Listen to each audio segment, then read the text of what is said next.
Welcome to the Challenge Chronicles. I'm Devin Jordan. I'm with Trace Armstrong and Rob McIntyre. We're here to talk about Spies, Lies, and Allies, episode 15.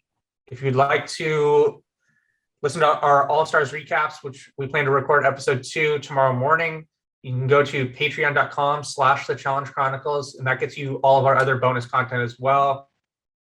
What are some episodes that we've done recently? We've done 6 worst seasons of all time. We did a fantasy draft for All-Stars 2. We did a preview of the All-Stars 3 speculated cast, which is incredible.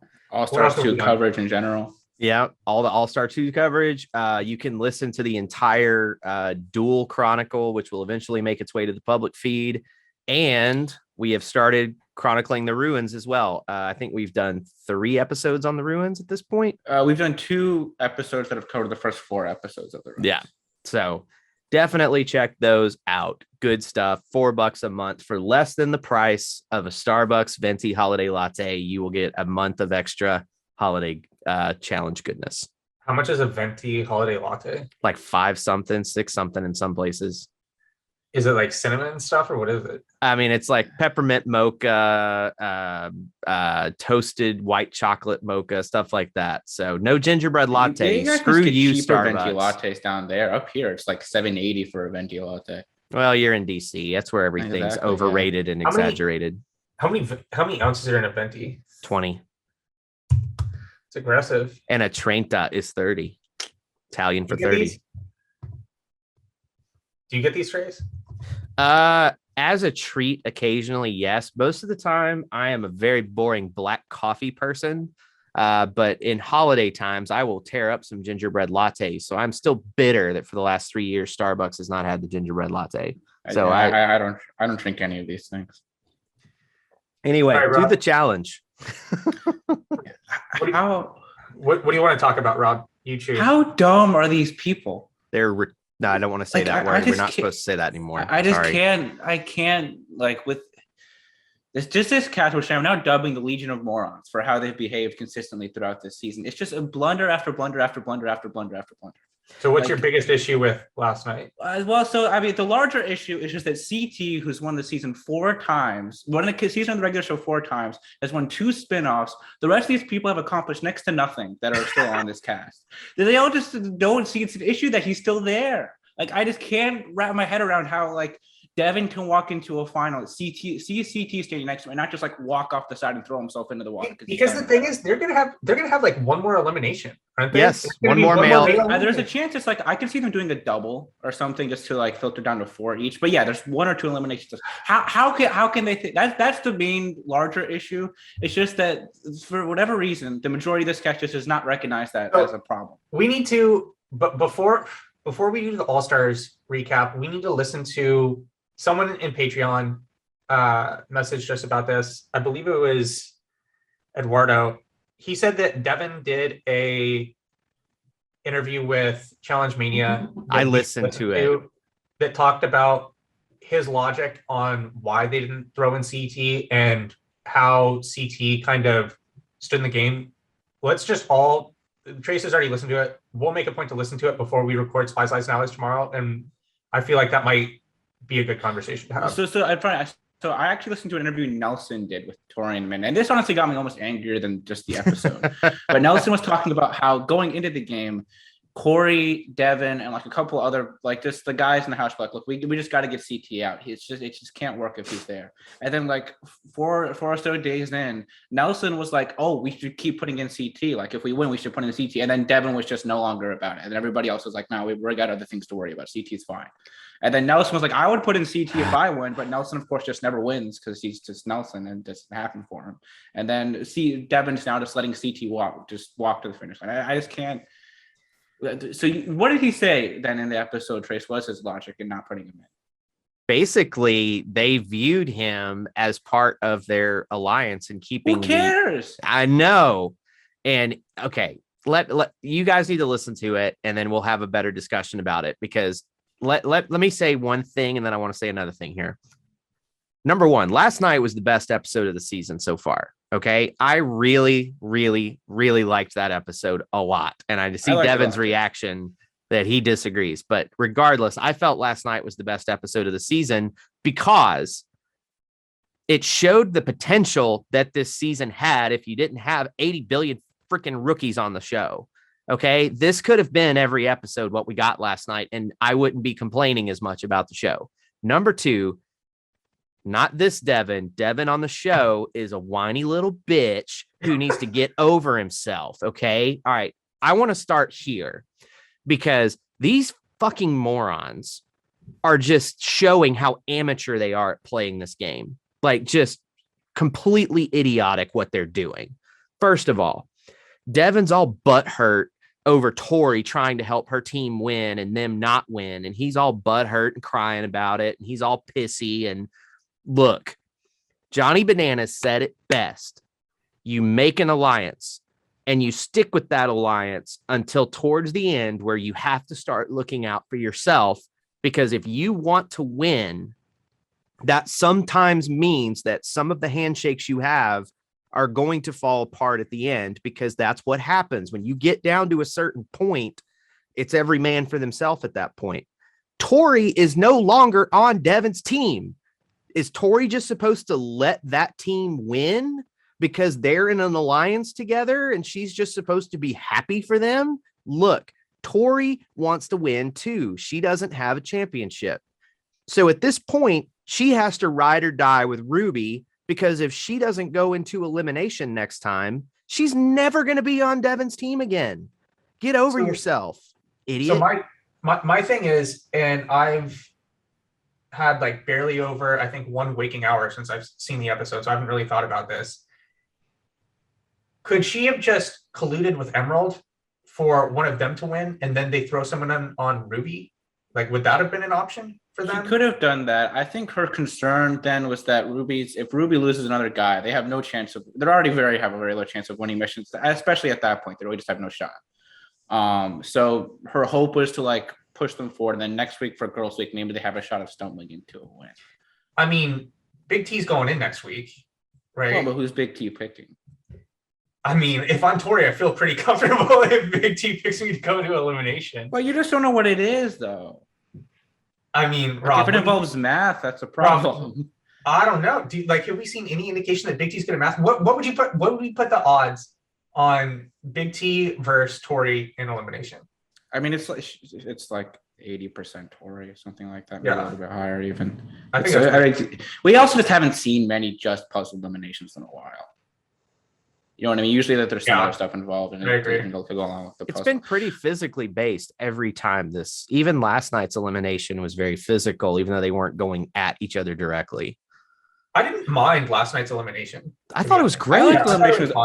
Yeah. I thought it was a very good episode. I agree with Trace. I thought the mission, to me too, the mission was emblematic of the season as a whole, where we have CT, who's been the cause of everything, plotting with Ruby to like, hey, we have just no numbers here. We need to like work together to target Emerald.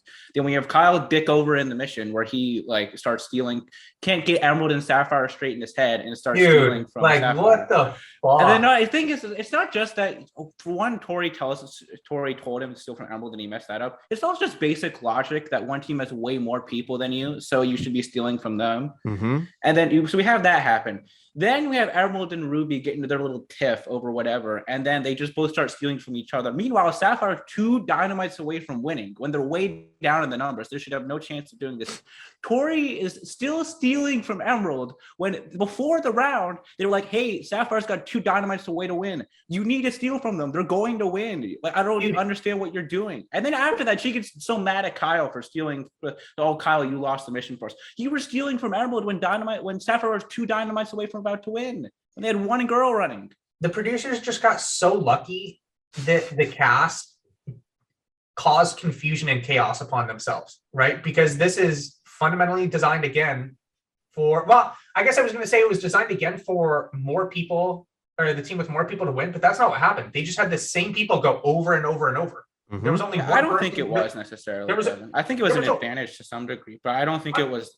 No, I think it should be a pretty obvious play for the 2 lesser teams to team up on the one that has more. Like, that's not. I still don't necessarily get. I'm not completely sold on the fact that Ruby couldn't have aligned with Emerald there. I don't know if I'm like. Done why? Tried to get out Sapphire, because then that point CT has a really good chance to go in, right?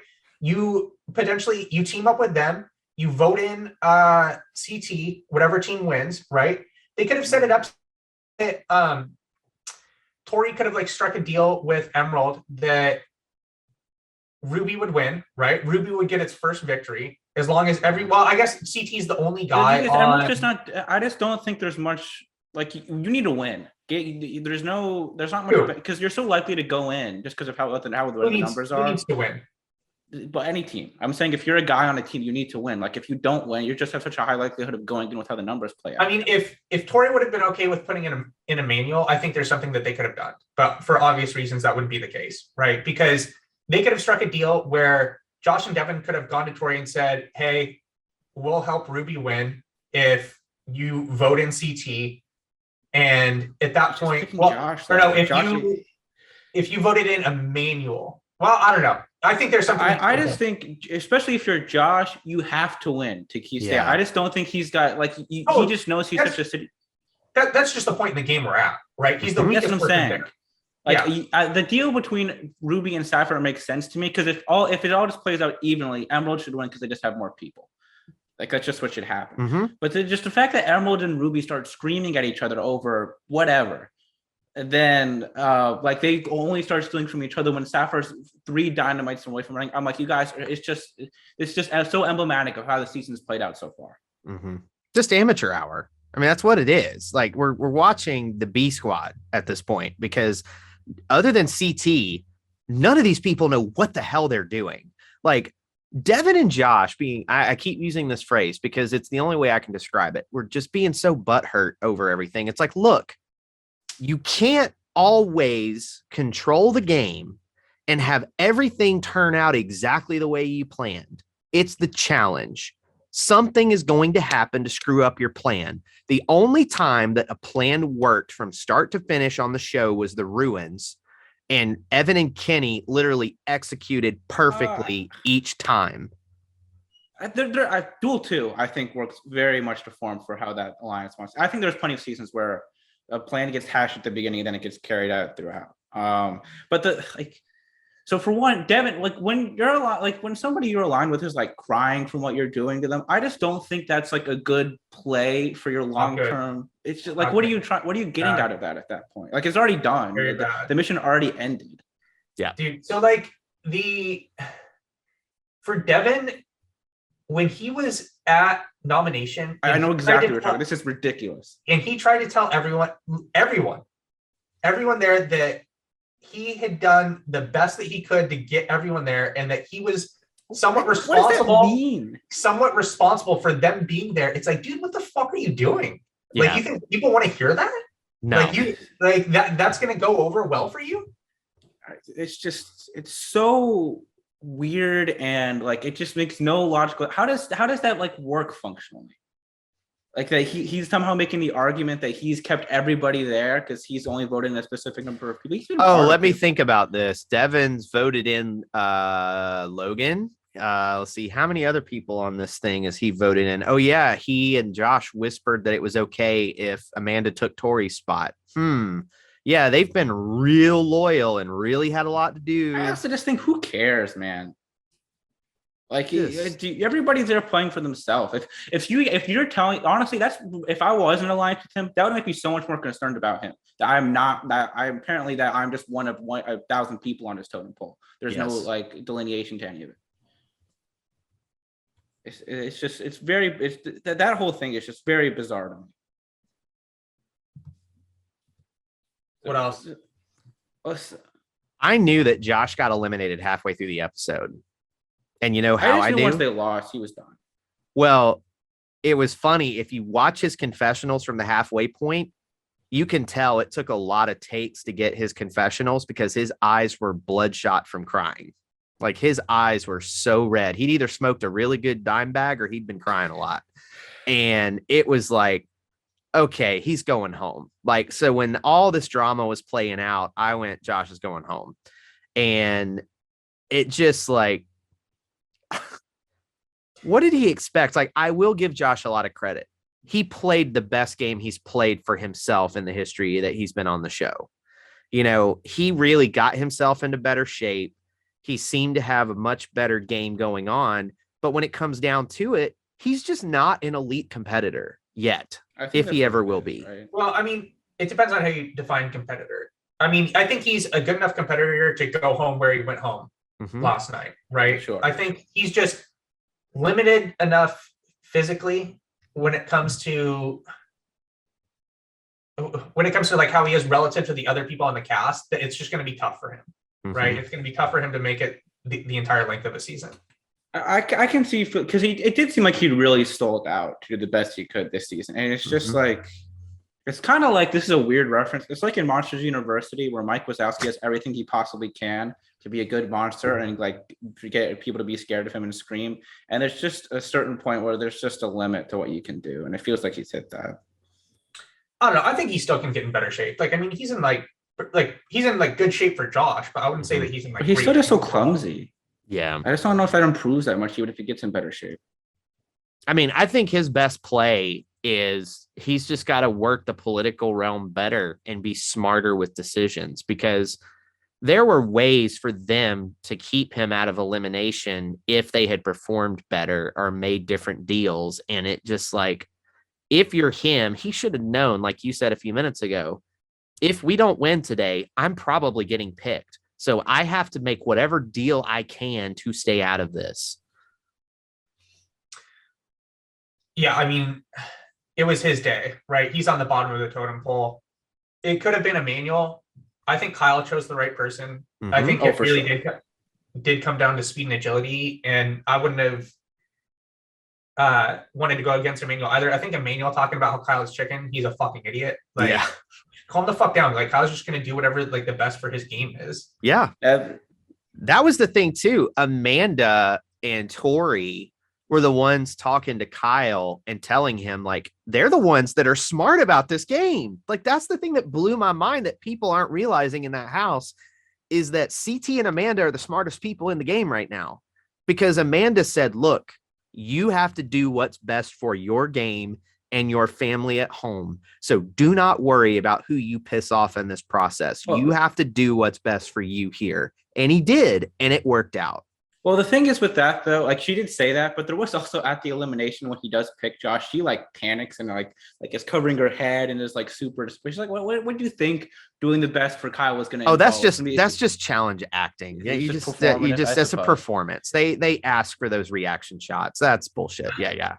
Rob, I feel like the way people have started to talk in interviews after the show, they really started to hedge for CT winning and trying to give their logic now to brace for the impact and backlash for when it actually happens. Oh yeah, it's going to be CT, Emmy, and whoever the third wheel you're is. You're saying just in their post-season interviews? Yeah, that they're really. I agree. They're trying to get ahead of the narrative. I'm abandoning ship. After hearing that Nelson interview, particularly, that's well, the Devin one too. Like I haven't heard that one though, so I can't say. Just listen. You'll be like, yeah, CT's not just winning; he's gonna win big. Like, is it gonna? If CT doesn't see elimination, we go into final, and he pretty much wins coast to coast, unabated. I mean, it's the stupidest idea. How are these people this stupid? How like? It just doesn't make any sense to me. I just don't. I don't know. If you're not on CT's team, you should be doing everything in your power to get him out, and they're not, and they haven't. They've literally let him sleepwalk to this final. It doesn't make any sense. It's just... He's got Emmy and freaking Logan, and they win last night. Like, think about that, okay? Granted, throw Big T. Big T, I don't even think she made a run. I think Tori ran for every time. Tori seemed like she was running pretty much every time. I don't think Big T did. I don't think Nani did. No, Nani did. No, Nani did. Nani did. She did, yeah. Yes. Casey destroyed Tori on that one run. Like, that was a good hit. Lit up Tori. And then Josh pretty much hammered Kyle up. Yeah, just crushed him. Well, to me, that was the whole issue that's the whole issue with a lot of this is Emerald and Ruby aren't just like going for each other. They're going for each other, like tackling each other down. Meanwhile, the Saphire players just like walking by, grabbing a diamond and walking back to their base.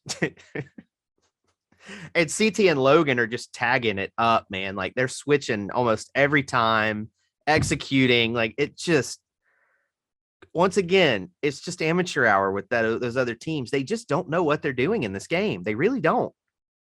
How much of it's them being dumb versus being like emotional, which can be kind of one and the same in a lot of ways. Both. It's both. You know, they're so tied to their relationships outside of the game that they make emotionally dumb decisions instead of doing what's best to win. Dude, when Devin goes and tells Tori that her move is after the challenge, that her move to collude with Saphire was indefensible and that there's no reason that she could justify it. Tori starts to cry, and then Tori goes into one of the rooms and goes to Kyle and is like, Kyle, you cannot pick Devin to go into elimination tonight if you get voted in. Kyle is like, oh, no. He literally can't stop smiling. Like when he's saying no, because like he knows like in the back of his mind, like he doesn't care. He's taking whoever. I don't think he would have picked Devin. I know, but like that's why he was smiling, because like he's in his mind, he's thinking like you can't trust a word that I'm saying right now. He chose the right person. He chose the absolute right person. There was no one else in the house that would have been a better pick than him. It's just once the format switch where you can call people out, that's just not going to work for Josh. It's just not. Yeah. He needs a type of game where he can just be insulated and not have to go in. Yeah, completely. So what did we think about the CT Kyle conversation? Yeah. Because that was where the old CT's claws came out that night. Well, so I don't get so CT and Kyle are talking, and CT is like, oh, I left the door open for you, Kyle, and then you keep like snaking me. It's like, what is he talking about? Dude, I'm on Kyle's side with this. It's I like, am too. Like, what the fuck are you trying to do? Like, and Kyle said as much. He's like, I know I'm going in. Just stop. I don't get what's the point of that conversation at that point? Yeah, like what's our goal here? What are we trying to accomplish? I think at the end of this, Kyle, and I really think, and I think they are to a point, but I think Kyle's deal is like, hey, you and I are friends. We've spent 4 years of our life in these stinking bunk beds, talking about family, talking about kids. And every time you screw me over, and then CT comes back with you're not trustworthy. You're a snake. You're not trustworthy. And Kyle's like, you're not either. Yeah. I just think he made the point that we brought up before. Everything that Kyle has done, CT has done just as much, if not worse. Definitely worse. I think Kyle's dumb. Like, I think he just loses his head in these missions and then just makes poor decisions. I do too. Because like, what's the logic behind him stealing from CT? It's not like, oh, he snakes CT and then like, I don't know, it's not like if he steals from a Saphire, that's putting him in an advantageous position at that point in the mission. And we have a better viewpoint. Sorry, we have a better viewpoint than the cast does too, watching this on TV. Kyle didn't look like a guy acting. He looked like a guy that went, oh, I fucked up again when he got back to his base. And I it's think like, he loses his head. Yeah. Sorry, Devin, go ahead. Yeah, I don't know. I don't get what he was doing. There was literally no reason for him whatsoever to like pull dynamite from Saphire. Maybe he wasn't looped into the alliance that was made before the challenge took place. Maybe Tori really just told him right before it started. And so that might make a little bit of a difference, but even just from a common sense perspective, it doesn't make sense for them to go after each other. Mm-hmm. Yeah. The thing is too, so they messed that up during the mission. I know we keep going back to this. But then Josh starts like taunting Ruby and screaming at them like, I don't know, he's just doing whatever. I'm like, what are you doing, man?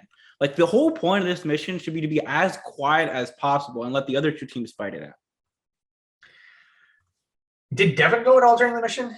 I don't think he did. Devin didn't go. I don't remember seeing him. I think Big T did go once or twice. I don't know that she didn't go at all, but Tori definitely went the majority of the rounds. Amanda went maybe once. She went once because she got pushed over the trench by Tori. Casey pretty much handled it for Emerald. Nani won a decent amount, I thought. I mean, look, it's hard to say. We don't get a perfect picture of what's going on, but I saw her leave a lot. I mean, I think that they should have done something to make it so that more people had to compete, I think, or more people had to take turns. I wonder why they didn't. I don't know. I mean, they just didn't think about this, right? Even before the challenge, when Emmy brought up to TJ, how is she going to go against X number of girls, right? the producers just got lucky that there was so much chaos and confusion between all the teams, and that there was a potential alliance before the challenge, that it just happened to work out for them, right? Because it easily could have not worked out for them. I don't know if it's snowballing for one team is even the worst outcome for them from what they see at this point. Yeah. And thinking back on Kyle's situation, he's been in an alliance with Devin the whole time for the most part. One area of this that I did not consider until I was just sitting here is he understands that he can't go against his team, but he also doesn't want to completely screw over Devin. So wouldn't it behoove him to play both sides, which is what CT accused him of in their argument is, Kyle, you play both sides. That's your game. And so they make this deal with Saphire to, throw it towards Ruby if they can. But then Kyle does, because he didn't do it the first time. He hit Emerald 1 or 2 times, and then he ran at Saphire. And then that's when everything blew up. So what if he was just trying to play both sides without seeing if he could get away with it? I just don't think that's a functional strategy at that point. But it's Kyle, like as much as I love Kyle, he's also made some very questionable decisions. Well, that's what I think we've seen, at least for this season. It just seems like his head gets lost in these missions. Yeah. I just think he loses what he's doing often. And what else do we have to talk about? I'd love to talk about the elimination itself. Yeah, we haven't touched on that probably enough. That seemed very hard, like very exhausting. Yeah, and apparently in the one of the after show type podcast, they talk about that they couldn't just tap the bell, like they couldn't just barely graze it. They had to full on slap that bell, and apparently that elimination went on for a long time. The rules. How do you determine a graze? Yeah, like slap? that's like your hand actually had to hit the bell. It could not just graze the little rope and ring. You actually had to slap the bell. They called that for someone, didn't they? They literally called that for. Well, no, as long as the fingers, the fingers hit the edge of the bell, that's fine. This is so stupid. Take the fucking string off if you don't want people to do that. Then take it off. Problem solved. And apparently there was a point where during the elimination, Kyle's bell, he hit it or grabbed it and the bell came off, and they had a 15-minute break to reset the bell. Of course it did. And it was very much a veteran move, knowing that he needed a rest. And so he made sure that bell came down so that he could get a rest. So there was a mission earlier this season where they got a yacht just so the cast could touch it and then swim back to shore. No, yacht was not used in any other fashion. You're telling me we can't get like a more functional item to use than a freaking bell to hang from the top of this thing for them to hit? But it's tradition, man. They always use bells for stuff. Well, we get a sturdier bell. That's ridiculous. But that's what happened. That's legit what happened. The bell fell at one point. Kyle's did. And they had to do a 15-minute break to reset it and then start going again. So that's a lot of the reason why at the end, even though they were tired, you could tell Kyle strategically recuperated better than Josh did. I wonder who missed more attempts, right? Josh. I wonder by how many, though. So that's what I mean. So did it really just come down to Josh missed way more attempts than Kyle? Was he that much better than him he was a little slower, because even at the beginning, he was 2 planks behind really fast. It showed that at the end it was 16-15, right? Yeah. And that's one thing where they actually can't really lie about how it looks, so we can just see how many planks are in. Yeah. I mean, I think as the thing went on, Kyle missed a couple more jumps than, because Josh was making some ground up, but he was always behind. That was the thing, is it appeared as if Josh never at any point had the lead or even fully tied him.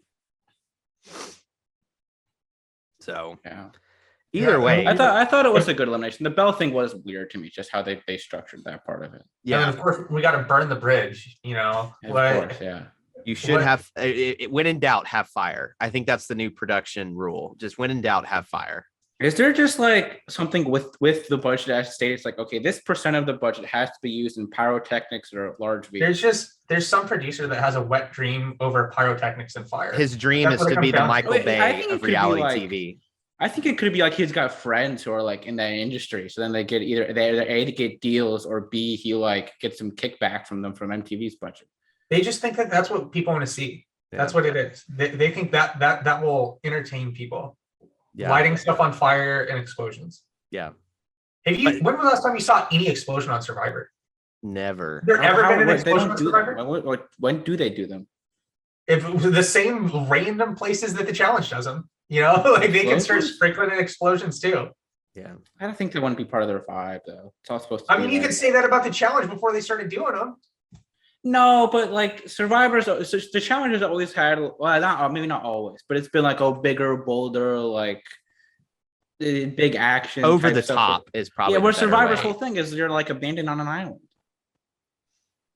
I mean, I guess I don't remember that always being part of the show for the challenge. I mean, I think that's something that they've consciously tried to move toward, right? Yeah, I think that around the time of Invasion is where you saw that shift start. But there was still part of the theme is that it was like an over the top action movie though. Yeah.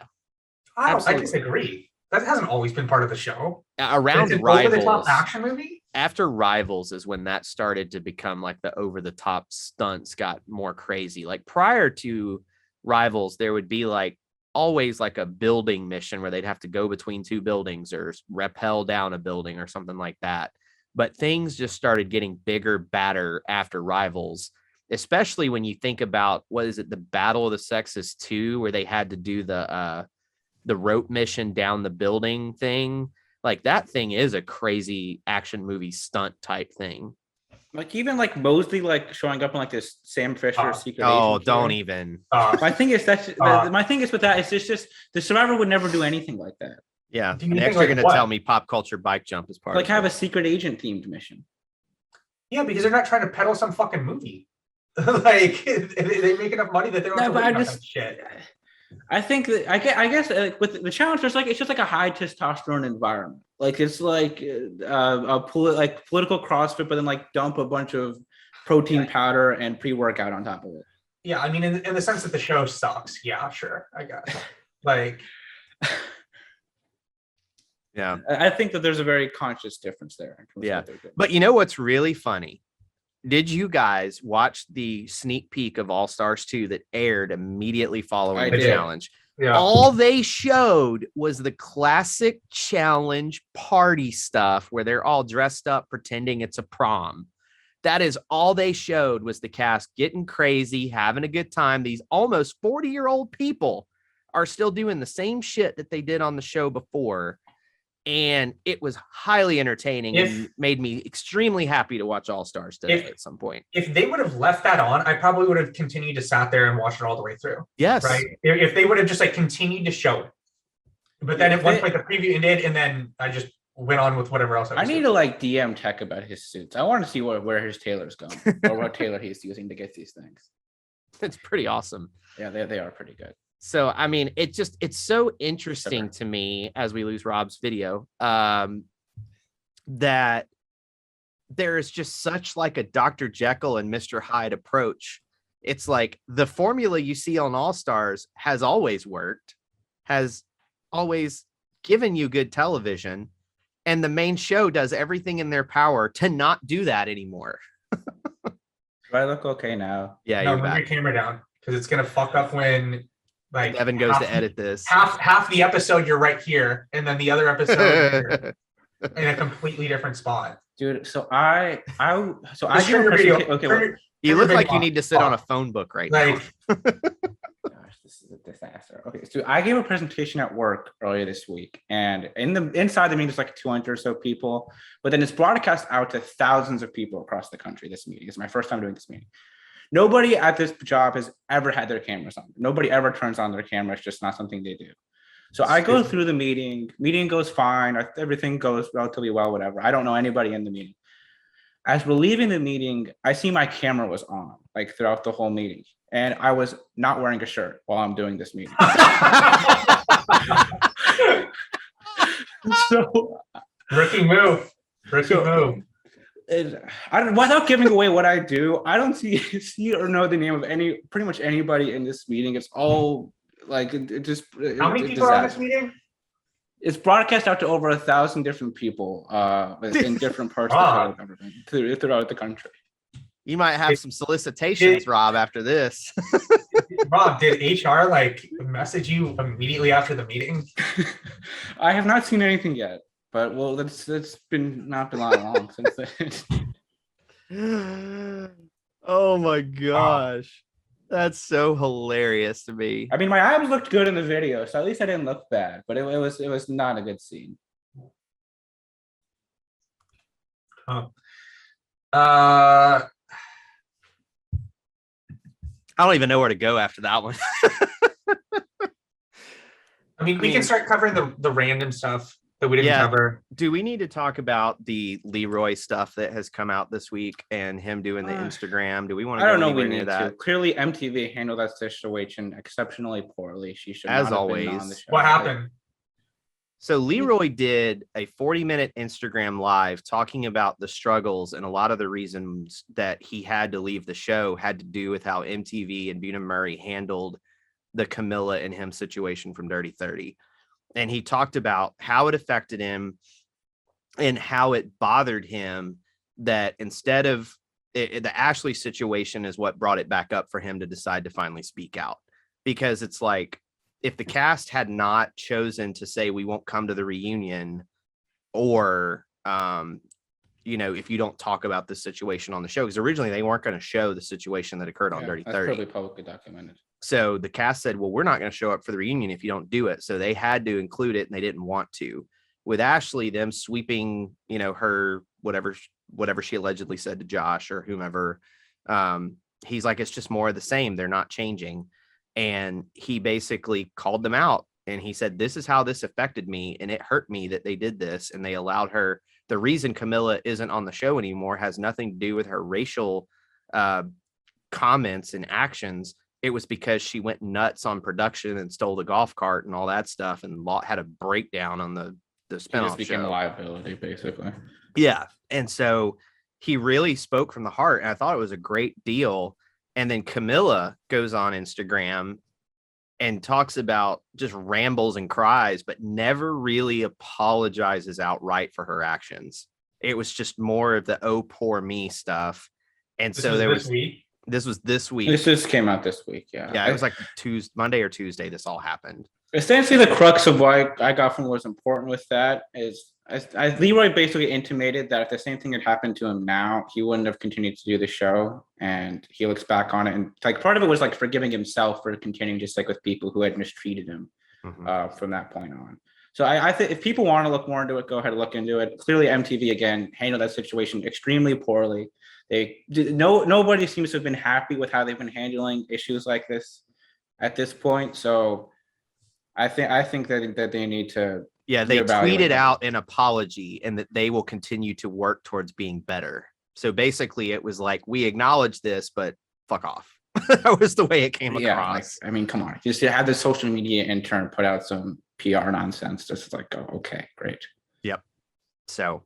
There that catches most everybody up. It was not a good look for MTV here, and I appreciate the fact that Leroy felt vulnerable enough to do it. Like that took some real balls to do that. And it certainly seems like he's absolutely done with the show. I wouldn't be surprised if Cam at this point is also not coming back.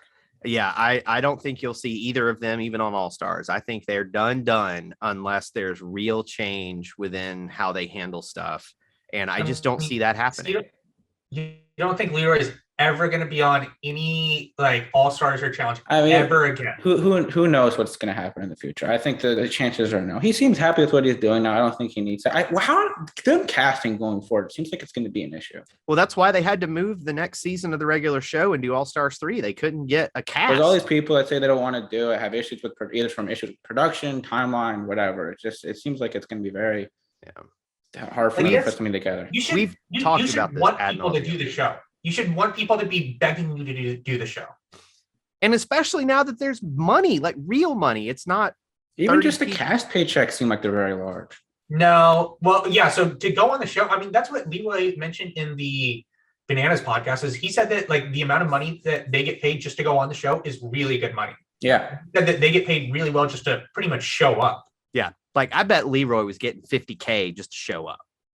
I don't know if he said they get paid really good money to show up, but he just said they make really good money doing the show. So however you define that, yeah, it might be like an them. appearance fee plus like the money you get for being there longer and stuff. Yeah, like I mean, in that totality. somebody connected with the show broke down a little bit to me how they get paid. And essentially there's the show up money, prize money if you get to the end and get a share of the final, but you also get a per diem check for every episode you survive. So, there's a scale in the actors industry that you have to get paid if you're on an episode. So if you're someone like Leroy, who let's say you get a $50,000 check to show up, the SAG minimum is like $2,000, $2,500 an episode. So if you can hang around for 15 episodes, I mean, you're talking about a $75K payday before you even do prize money. And then if you do an after show, you get paid. If you do a reunion, you get paid again. So, I mean, you can make as a cast member, if you hang around long enough and get longevity on the show, you can make $100,000 without even winning. Well, 2 months of work. If you're doing multiple of these a year, right? If this is your profession, you're essentially an actor for Buna Murray, actor or actress, right? You can make a decent living off of just showing up, colluding with your friends to make it long enough to get paid a decent amount, and then going home once CT beats you in the final, right? I mean, it's not a bad day's work. Man, I can't with them anymore. Yeah. So, but I that consider tells wearing you a lot. bag on my head to the show this week because I just refuse to be associated with this continued idiocy. Yeah. But that's the thing. And that's the problem that I can't believe production can't wrap their mind around. These people can make amazing money for doing what's essentially a tough mental job, but overall a pretty sweet gig. You tell me that I can be away from home for, we'll say 16 weeks a year and make $250,000. Sign me up, like for real. I wonder if there's something that they could do with how they stagger out the payout, right? So that the per diems later in the season are worth more than the ones earlier on, right? So you incentivize them to try and make it longer. But I think I don't know if that's the best thing competitively, Devin. I think that there's like to keep rewarding people just for kind of hanging around and not doing anything. Really, you want to do like barely any per diems, right? And you just want to make it so that the final, like what the winner actually goes home with is the real amount. Yeah. Well, see, here's the dirty secret, guys. They figured out the formula on All Stars. You do a 3-week season, you make it worth $500,000, you get your show up money, you get your per diem, and your commitment in total is 4 weeks when you factor in any after shows or reunion stuff. Well, like literally, they have the perfect format for a cast and pay scale that they could implement, but they choose at MTV's request to do 19 episodes because the challenge is one of 6 series that they run now that's new content. I mean, you've got the Jersey Shore reunion, you got the challenge, you've got ridiculousness, you've got Teen Mom, and then once a year they do like an X on the Beach type thing. I mean, we talked about it last week, and I brought it up before. Just do 2 seasons back to back that are essentially 10 seasons each, and then you give MTV 10 episodes. 10 episodes each. So 2 seasons back to back, 10 episodes each. You give MTV exactly what they ordered for to begin with. You make it more desirable for people to come on and have a better overall product. Go ahead, continue with what you were saying. Yeah, and shrink the cast a little bit. Like 24 people's enough, man. Like you don't need 32 freaking people on a season. Like a lot of people. It's a lot of people. It's hard to fill that out at this point. And especially the reason they have to fill this out with so many friggin' rookies is because they're choosing to have these long seasons or contractually obligated to do these long seasons. And so you have to fill out a cast. So you just get a bunch of scrubs. Who brought it up recently about how before it used to be that they would cast people on the show who or on Real World, Road Rules, all of the shows that fed into the show, they would cast them based off of their personality. Even the people on Fresh Meat, right? It would be based off of personality. And that someone brought up about how Johnny Bananas was essentially one of like how many people that interviewed to be on the show that eventually like 20,000 people. Like they did a huge casting search for the Whereas now it comes down to social media following, right? Who brought that up recently? So we talked about that, didn't we? We I talked mean, we've about it, intimated yeah. about it a lot. I think Like, I said it's something pretty along the obvious. line. Somebody on Discord mentioned the Johnny Bananas piece, but I've just said we're in the smackter phase. We're in the smackter political CrossFit phase of the challenge. That's where we are. They are Rob, using social media actors to fill out the cast with a few veterans. Rob, what were you going to say? Well, so I think one thing that they've really been switched up with how they formatted these seasons is that, like, with just how the seasons work, even if it is good money, if you're casting people who are over 25, they either have to have a very specific type of job or this is their job. It's just not functional for people to plan to leave for work for that long. Yeah. And it's constantly too, to do it like maybe once every couple of years, but to do it consistently. Especially because it does seem like it does seem that they want people that will come on every season, right? Yeah. It seems that that's something that's desirable for them in the sense that, I don't know, that makes it easier for them to work with because those people know what to expect. Well, it's also how they negotiate bit of a contracts. Like lately, their contracts, there's been a lot of people signing 2-3 season deals. Yeah. I mean, that's the way it works. Wes talked about it in one of his interviews where for Total Madness, or World of Worlds 2 through Double Agents, he'd signed a 3-season contract. So he was contractually obligated to appear on 3 seasons. So his show up money was based on that contract for showing up for 3 seasons. And it's like Bear in the similar situation. He had $100,000 contract, but it was for 3 seasons. Are you there's been a lot of reports that that's not the case at all. He was getting paid a lot less money. How much money did he say? $100,000. So his brother claimed he was getting paid $100K, but then cast members have kind of like, that's not true. He's just lying. Well, Not I think per it could be season. over 3 seasons. That's different. Yeah, that is that's different. like $30K per season. Who is pulling the strings on this?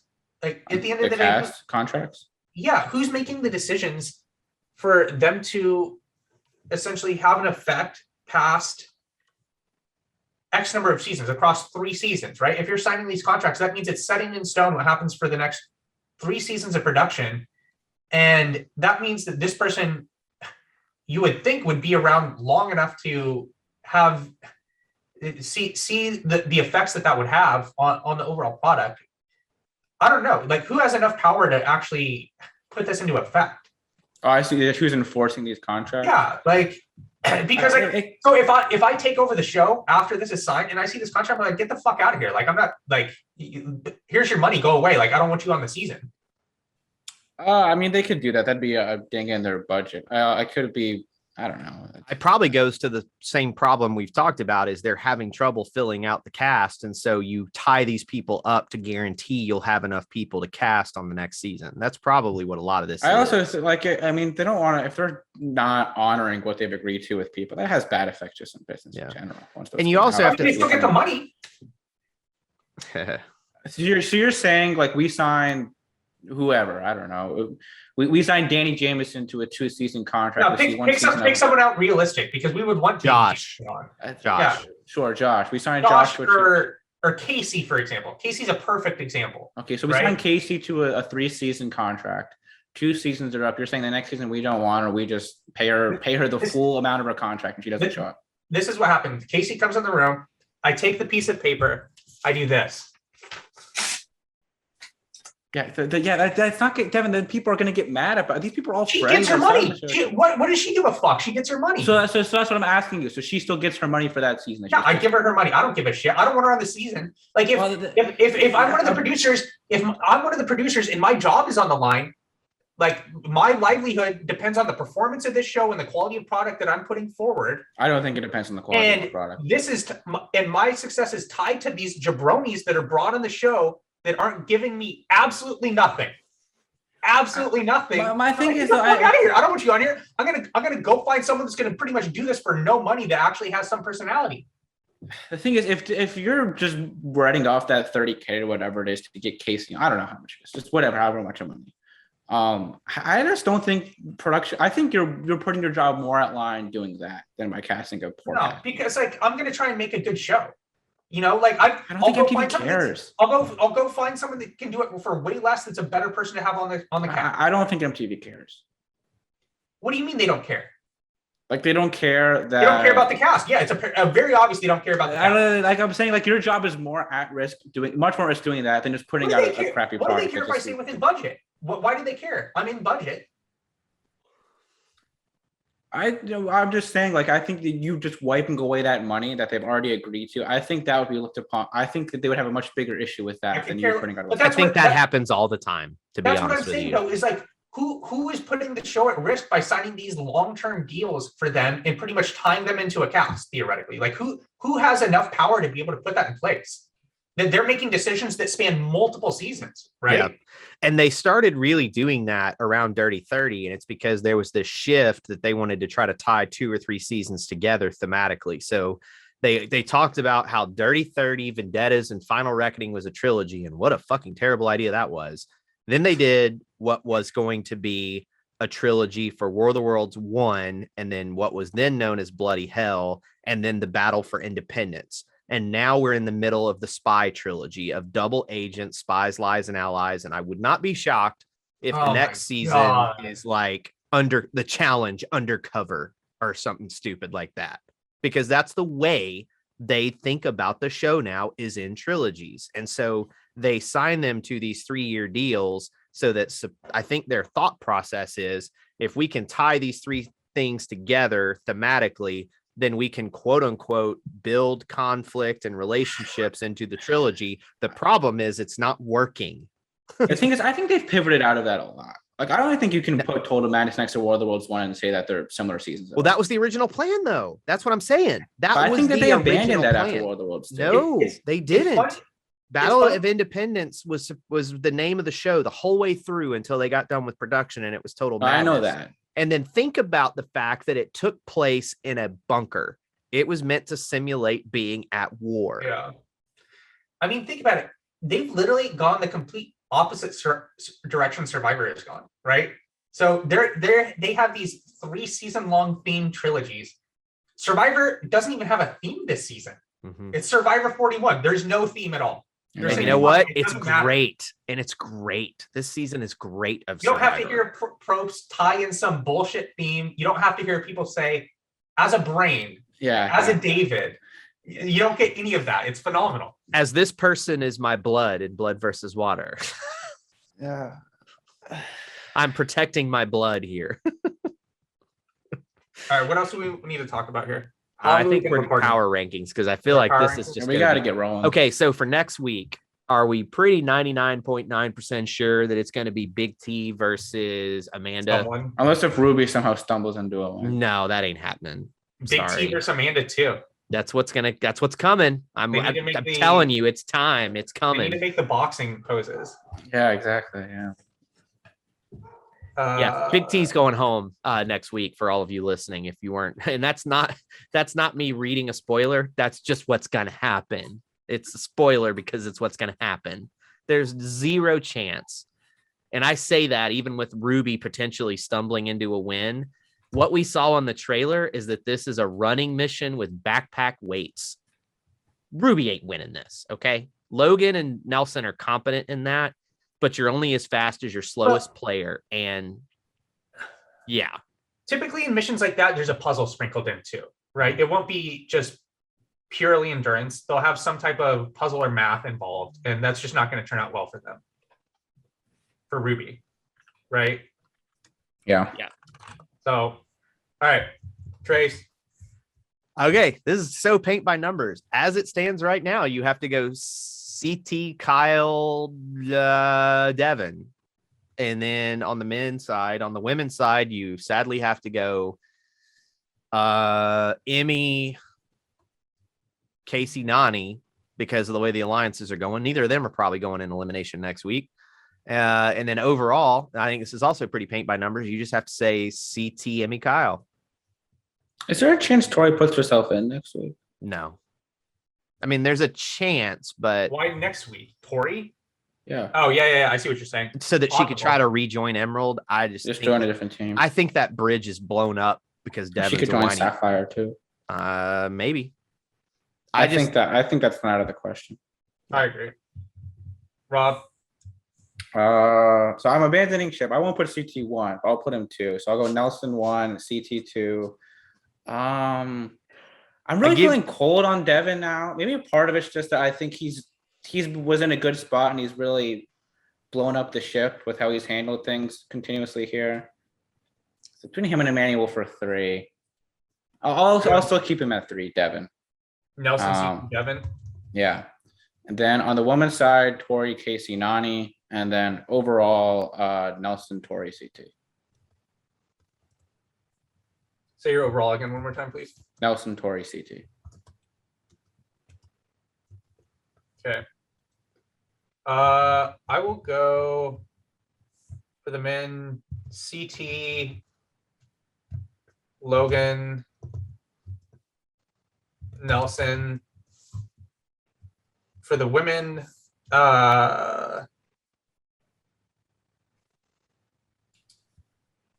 keep it the same. I'll go Tori, Casey, Nani. And overall, yeah, I'm just going to keep it exactly the same. Nothing really changed. You're telling me Josh wasn't in your winners picks before this year? Tori. Actually, I will change the overall a little bit. I'll go Tori, CT, Casey. Like, I mean, really, everything is headed in that direction. Like, Yeah. If this thing stays 3 teams, whoever's on CT's team wins. I mean, we'll know within the next 2 episodes who's winning this thing, because it's obvious at this point CT is just gonna run his way through this whole thing. And that's been Kyle's. I think that's why Kyle's choice wasn't a bad choice to go back. No, it's a brilliant Saphire, choice, right? I mean, he just wants to go. CT's the best finals competitor there. No one's better than him when it finals on this cast. And then Emmy, we'll see. I think that's a liability, to be quite honest. The only thing that's going to screw Kyle is I could see whoever wins the final male elimination. If Kyle doesn't go in that elimination, they're going to take his spot. Yeah, for sure. You know, and that's the thing is like even winning the challenge in 2 weeks is not going to protect him from being on the team he wants to be on. What if CT next week goes ultimate heel? He goes like CT in his prime and tries to set it up somehow so that Tori goes in elimination against Emmy, and then Tori goes on to Saphire. I don't think that's out of the question. I don't think that's out of the question either. I mean, that would turn the season around. He just goes complete heel. Uncle CT just comes out of the shadows, stabs Emmy in the back. I mean, he did it to Big T last year. What's to say he won't do it to Emmy? You know, like for real. Like I think that's definitely in play. I think he thinks Emmy's good though. Yeah, I think he does. Well, I think he thinks that she'll just keep going. She hasn't been terrible. She'll do what she's told and keep going. I think that's what he wants. But I mean, for $1 million, I'd rather have someone else on my team. I think we're saying that from the outside, maybe just in the house, she's been better than we're giving her credit for. Yeah. I mean, at the end of the day, if you've got a team of, let's assume it's CT, Tori, Logan, or CT, Tori, Kyle, like you put all your money on them for the final at that point. Rob, try and come up with a team that could beat CT. What team could you come up with that could beat CT, Kyle, and Emmy out of the other remaining cast members? Just however many people on that other team. Yeah, you can pick however many you want. It has to be a minimum of 3 people, though. I'm trying to think of who's good at puzzles outside of them. Amanda? Yeah, I think Amanda's going to slow them down, though. I think Amanda and Devin are the only other 2 who are decent at puzzles, and they would slow them down. I almost wonder if you just had Logan and Casey as a team. No, you have to have 3, though. You have to have 3. You have to have 3. Or like Logan, Casey, Nelson. Nelson can just run. So why do you think between Logan and Casey, why do you think any of them are good at either of them? I don't think they're good at puzzles. I just don't think any of them are good at. Actually, I don't know. Maybe Logan's not bad at puzzles because he won. He was really good on his Survivor season, apparently, and we know Survivor involves puzzles. I could see maybe he's not. Maybe he's actually not bad because he won. The one with Gabo was a puzzle that he won, and it seemed like his issue there was more just stamina than the puzzle. And then he and Anissa won the puzzle on the first mission too. So maybe he's not bad. So that would probably be what I would go with. I think they would still lose, but I think they have a shot. I appreciate the fact that you're riding the Nelson thing all the way to the end, but I just see 0 chance for him to win this final unless he joins CT's team. That's what I mean. He has to really be in a setup for, he has to be put in a position where it's really advantageous for him to win the final because he just has glaring flaws. So if he and CT ran the War of the Worlds 1 final, who wins? In that time frame, Nelson does because CT I'm thinking of CT even in CT shape now. I just think CT might run out of gas, man. That's a long final. I don't know that you could. I think you could go either way. You think Nelson's in like better endurance than CT right now? Yeah. I don't know. And right now, I don't know. But I don't know, the dude. one Like, thing Nelson's in shape, but that doesn't necessarily mean he has like good endurance. What's been the indication he doesn't have good endurance? Nothing, but like CT, we've seen that CT has good endurance. I mean, last season he was slowing down when he and oh my gosh, Amber B were running. Like it wasn't like yeah, he but was that is because like Amber B's just. Is that just because Amber B's exceptional when it comes to that though? Like I mean, could be. It could also be he's not like he's not bad. It clearly, I'm not saying it's bad. I'm just saying I don't know if it's Nelson. Nelson, I think Nelson, we've never seen any indication his endurance is like a problem at all. Have we seen any indication that it's exceptional? Yeah. When? Well, he would have won the invasion final if he could swim. Yeah. He ran circles around CT in the running part of that final. Yeah, when CT was fat. Yeah. We had fat CT and fat CT beat him because Nelson couldn't swim. I just think with Nelson, his endurance, I do think is a significant. I think the War of the Worlds Win final is just such an outlier. I mean, it's literally over 15 miles long. Like it's just so long. In the freaking desert heat. And they had to give the cast IVs. They were so dehydrated after. They've never done that before. Usually they're like, if it was a situation like that, Nelson could beat CT. If it's just like what these finals have kind of been the past, if it's like a total madness final, then like it's just DOA. It's a coin flip. All right. Thank you for listening, everyone. We plan to do our All-Stars 2 Episode 2 recap tomorrow morning. You'll be able to listen to it sometime tomorrow. If you want to be able to listen to the full version of that, you can go to patreon.com/The Challenge Chronicles and subscribe for $4 per month. Thank you, and we'll talk to you again soon. Bye.